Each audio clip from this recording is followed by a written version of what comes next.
këtë edicion do të ndiqni. Diskutime plot tensione sot në kuvendin e Kosovës.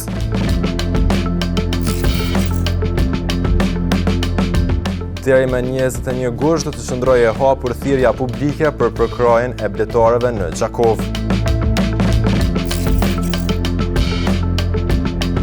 Handballistët e vllazënimit kërkojnë mbështetje financiare për përfaqësim në arenën ndërkombëtare. Përshëndetje. Po fillojmë edicionin qendror të lajmeve këtu në televizionin Syri. Për disa orë salla kuvendit të Kosovës u shfrytëzua sot për tensione, sharje e diskutime me tone të larta nga disa deputet të legjislaturës së 11. Deputetët nga Partia Demokratike e Kosovës dhe nga Aleanca kërkuan vazhdimin e seancës për konstituimin e kuvendit, ndërsa nga lëvizja vetëvendosje u tha se nuk ka vazhdim të seancës pa marrëveshje për çështjen e presidentit. Diskutime plot tensione ndodhen sot në kuvendin e Kosovës. Deputetët e Partisë Demokratike të Kosovës dhe të Aleancës kanë kërkuar nga kryesuesi i seancës konstituive Avni Dehari që të thërasë vazhdimin e saj. Ishte deputeti i Aleancës Albana Bityqi ajo që shtyu fizikisht deputetën e VV Sarbëria Nagafcin duke kërkuar që të dalë jashtë sallës. Deputetët e Partisë Demokratike të Kosovës janë përplasur me deputetin e lëvizjes vetëvendosje Ardian Gola gjatë zhvillimeve të fundit në kuvendin e Kosovës. Gola ka kritikuar qëndrimin e opozitës lidhur me konstituimin e kuvendit, duke u referuar edhe deklaratave të mëhershme për formimin e institucioneve. Ndaj tij ka reaguar edhe deputeti i PDK-s Përparim Gruda, i cili e ka pyetur pse seanca nuk po thirret sikurse vitin e kaluar. Edhe deputeti Aganimete Musliu ishte e zëshme sot, madje drejtoi gishtin në një moment edhe te sigurimi. Ndërkohë deputetja e PDK-s Sala Jashari është përballur verbalisht me ushtruesën e detyrës së presidentes Albulena Haxhiu në sallën e kuvendit, ku PDK-ja SL Haxhiun të mbaj konferencë. Thirrë seancën mos ik. Ishte deputeti Vigan Qorolli, ai i cili tha se seanca konstituive do të thirret vetëm pas arritjes së marrëveshjes politike. E deputeti Mërgim Lushtaku ishte ai i cili e shtyu deputetin e VV-s Adnan Rustemin. Pas kësaj ishte deputeti i PDK-s Artan Behrami, i cili ndërhyri dhe e largoi Lushtakun nga vazhdimi i përplasjes. E deputetja Blerta Deliu tha se PDK-ja do të përshkallëzojë veprimet sepse do konstituimin e kuvendit. Ndërkohë përplasjet kanë vazhduar për disa orë. Kuvendi i Kosovës ende nuk është konstituuar, pasi në të dy tentimet e deritanishme nuk është arritur të zgjidhet kryetari i kuvendit dhe të përmbyllet procesi i konstituimit të legjislaturës së 11.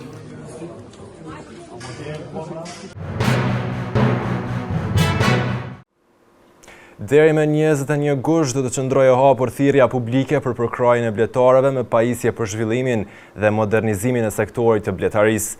Formulari i aplikimit mund të merret në zyrat e drejtorisë për bujqësi, përderisa të gjitha aplikimet do t'i nënshtrohen shqyrtimit administrativ dhe më pas vlerësimit të kritereve.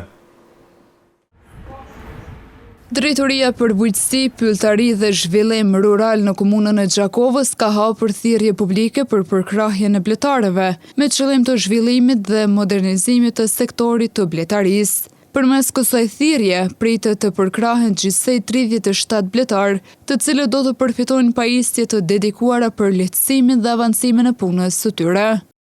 Komuna e Gjakovës tashmë Drejtoria për bujqësi ka hapur thirrjen për subvencionimin në sektorin e bletarisë, ku në këtë thirrje pritet të subvencionohen 37 bletar.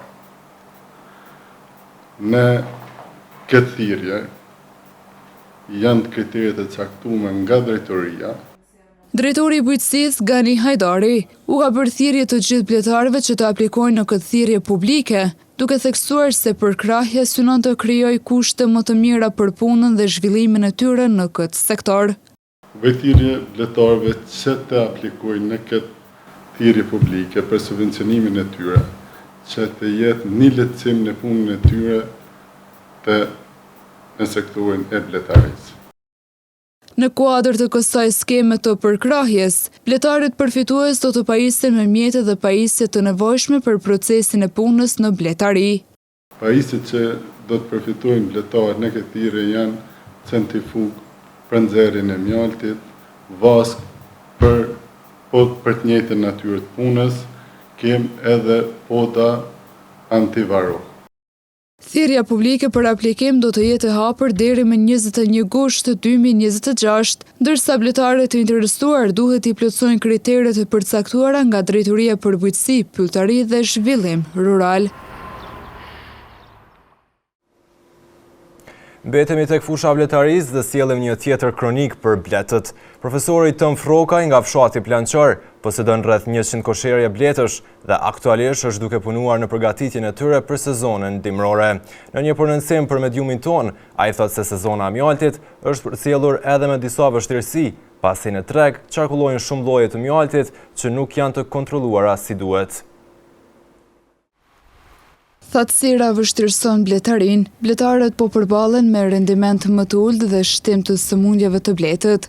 Profesori Tom Frokaj thotë se aktualisht ka rreth 100 kosherje bletësh, të regjistruara edhe në Ministrinë e Bujqësisë dhe tashmë ka nisur përgatitjet për sezonin e dimrit, ndërsa thatësira e madhe kërkon kujdes të shtuar, ushqim dhe trajtime për mbrojtjen e bletëve. Për momentin i kom 100 kosherje bletë, që janë edhe të lajmëruar në Ministrinë e Bujqësisë. E këto me këtë fazë i kemi përfundu vjeljen e mjaltit, do të thotë gështenjës edhe të pranverës, luleve të pranverës, të përfundu me bagrimin. Tash kemi në kontroll për përgatitjen dimrore të bletës. Me qenë se është asi shumë e madhe, bleta tash do të një kujdes pak më të madh, do të ushqim, do të mu përgatit për dimrin, do të trajtime, kundaj varose, kundaj sëmundjeve të tjera të cilat janë shumë të rrezikshme për bletarisat. Thatësira ka ndikuar edhe në rendimentin e mjaltit. Frokaj thotë se prodhimi nuk ka qenë maksimal, ndërsa mungesa kullotave dhe shtimi i sëmundjeve të bletit kanë krijuar vështirësi shtesë për bletarët. Ka qenë rendiment mesatar, s'moj me thonë që është maksimal, që është sasia madhe e bletëve, janë shtu sëmundjet e bletëve, ka disa bletarë që nuk i kontrollojnë mirë bleta dhe ka infektime shumë, për marrin infektimin e për kollosa bleta, atër për do trajtime shumë më të mëdha për na japin vështirësi. Kollosat nuk po japin qaq rendiment të madh të mjaltit si ku ka qenë përpara. Ndërkohë, çmimi i mjaltit mbetet stabil. Sipas Frokajt, 1 kilogram mjalt origjinal arrin rreth 25 euro. Megjithatë, ai ngre shqetësimin për produktet jo cilësore në treg, duke kërkuar më shumë kontrolle për të mbrojtur konsumatorët dhe bletarët e përgjithshëm. Çmimet e mjaltit janë stabile, janë shumë mirë, 25 euro shkon mjalta origjinale.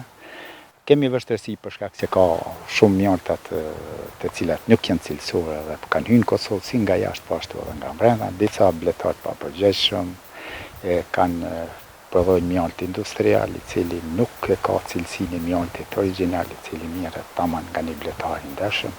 Këto do të më tepër më pas kontrolla, më pas si që klientat, që blerësi mos të dëmtohet konsumatori. Pavarësisht vështirësive të këtij sezoni, bletarët tashmë po përgatiten për dimër, ndërsa shqetësim mbetet edhe cilësia e mjaltit që arrinte konsumatori.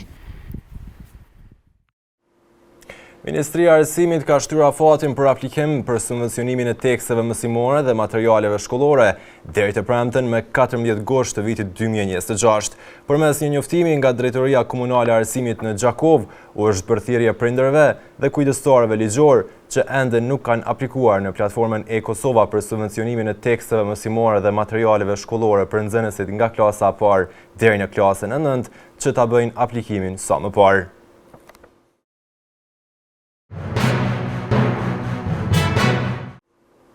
Në shënim të ditës botërore të rinisë, kryeministri në detyrë Albin Kurti ka pohuar se të rinjtë e Kosovës përfituan shumë nga bursat dhe arsimi falas, ndërsa ministri për rini dhe sport, Vlerim Gashani, tha se institucionet duhet të dëgjojnë më shumë të rinjët. Në shënim të ditës së rinisë, kryeministri në detyrë Albin Kurti e vlerësoi si shumë të madhe mbështetjen që qeveria e drejtuar nga ai e ka dhënë për rinin kosovare, duke vënë theksin sidomos te mbështetja ofruar për të rinjt me arsim falas dhe me bursa. Me arsimin e lartë falas, nga i cili kanë përfituar 10 mijëra student, shto këtë mbështetjen me më shumë se 18.000 bursa në vlerë nga 1.000 deri në 10.000 euro. nga viti 2021 deri së vjetë vitin 2026. Për të mos harruar edhe rritjen e vlerës së bursës nga 700 euro sa ka qenë në 1000 euro sa është tani. Në këtë mbështetje përfshihen rreth 7300 bursa në fushat STEM, shkencë, teknologji, inxhinieri dhe matematikë, dhe ofër 9700 bursa elitare për studentët me notë mesatare më të lartë se 9. Ndërsa Ministri i Rinisë dhe Sportit, Blerim Gashani, tha se institucionet duhet të dëgjojnë më shumë të rinjt dhe të krijojnë mundësi që ata të jenë pjesë e vendimarrjes dhe zhvillimit të vendit. Është një i ri që ka një ide të mirë, por nuk e di ende si ta realizoj. Është një i ri që ka talent, ambicie dhe vullnet, por përballet me pengesa që nuk varen vetëm nga puna e saj. Është një i ri që dëshiron të udhtoj, të mësoj, të fitoj përvojë, të jetë vullnetar, të merret me sport apo të ndërtoj një biznes, por ndoshta nuk e di ende se ku ta gjej mundësinë e duhur. Shënimi i ditës ndërkombëtare të rinisë ka për qëllim kremtimin e kontributeve të rinjve në parandalimin dhe transformimin e konfliktit, si dhe të gjithë përfshirjen rinore, drejtësinë sociale dhe paqen e qëndrueshme për të rinjt. Aktivitete në shënim të ditës së rinisë u mbajtën edhe në Gjakov, përmes letrave të shkruara nga vetë të rinjt, se çfarë mungon atyre, çfarë do të dëshironin të përmirësojë dhe cilat nisma do të bënin Gjakovën një qytet më të mirë. Përfaqësues nga organizata e KVRL-s grumbulluan disa mendime të cilat planifikojnë t'i dorëzojnë në Drejtorinë e Kulturës. Në ditën ndërkombëtare të rinisë, qendra e Gjakovës u kthye në një hapësirë ku të rinjt patën mundësi të shprehin idetë, shqetësimet dhe kërkesat e tyre. Aktivistët e Këshillit të Veprimit Rinor Lokal mblodhën disa të rinj në qendër të qytetit me synim që zëri dhe idetë e tyre të dëgjohen.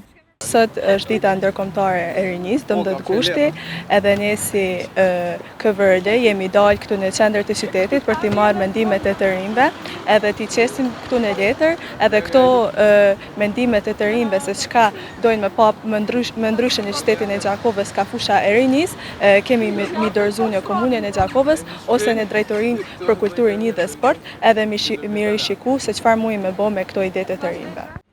Ndër kërkesat e ngritura janë më shumë mundësi për angazhim, aktivitete dhe hapësira për të rinjt.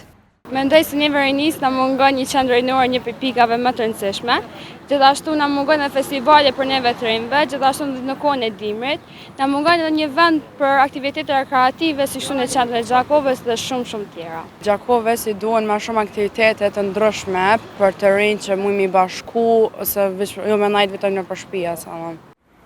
Sot ata shkruan idetë të tyre në letër, por ajo që kërkojnë është që këto ide të mos mbeten vetëm aty. Në ditën e rinisë, mesazhi i tyre është që ata duan të dëgjohen dhe të jenë pjesë e ndryshimit.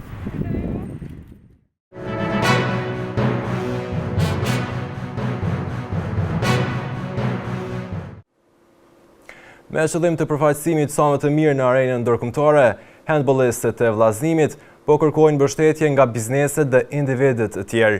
Ilir Bytyqi, udhëheqësi i klubit, tha se pa ndihmën urgjente të bizneseve, pjesëmarrja mbetet në pikpyetje. Biletën për në Kupën Evropiane siguruan, por sot rrugtimi i tyre mbetet në pikpyetje të madhe. Klubi i handbollit vllazënimi po përballet me krizë financiare, e cila rrezikon t'u ashuajë ëndrrën ndërkombëtare në prag të nisjes. Pa ndihmën urgjente të bizneseve, pjesëmarrja në arenën evropiane mbetet në pikpyetje. Në jetën kohë edhe paraqitja në Estoni është në një farë pikpyetje, sepse udhëtimi deri në Estoni është i kushtueshëm, edhe klubi i handbollit vllazënimi ka nevojë për ndihmën e bizneseve në Gjakovë për me realizu këtë paraqitje nga ora ndërkombëtare. Pavarësisht krizës, ekipi ka kryer detyrën. Për përfaqësim dinjitos të qytetit, ata tashmë kanë siguruar edhe përforcime të reja. Ne si klub me forcat tona kena arritur që me i sjell 3 lojtarë në ekip. Është Arti Luzha, Mali Luzha dhe Granit Kadiri, cilët kanë qenë pjesë e Ravecit. Jena në bisedime edhe me lojtarin nga Brazili, i cili ka qenë vitin e kaluar tek ne. Përballjet në Estoni luhen në mes të shtatorit, për mungesa fondeve solli një tjetër vendim. Me 12 dhe 13 shtator në Tallinn të Estonisë, zhvillojmë 2 ndeshje atje për arsye të obligimeve financiare, të cilat janë shumë të mëdha dhe nuk mujmë me imbulu me lujt një lojë në Gjakovë edhe një lojë në Estoni. Për të gjithë ata që duan të kontribuojnë që kjo ëndër të mos shuhet, mbështetja mund të bëhet përmes xhirollogarisë së klubit. Të dhënat e plota bankare tashmë janë të publikuara në faqen zyrtare të klubit të handbollit Vllaznimi në rrjetet sociale. Në vazhdim të ndjekim parashkimin e mocit për ditët në vijim.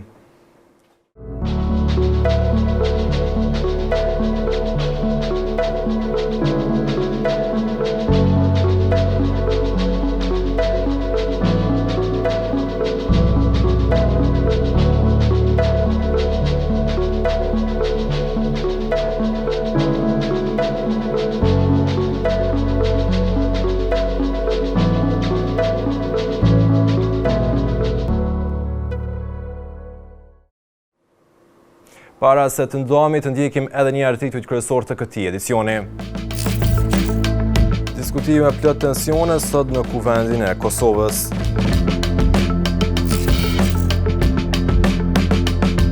Deri më 21 gusht do të qëndrojë e hapur thirrja publike për përkrajen e bletarëve në Gjakovë. Handbollistët e Vllaznimit kërkojnë mbështetje financiare për përfaqësim në arenën ndërkombëtare. Këtu marr fund ky edicion qendror i lajmeve. Ju mund të vazhdoni të na ndiqni në televizionin Syri si dhe në rrjetet tona sociale. Mirupafshim.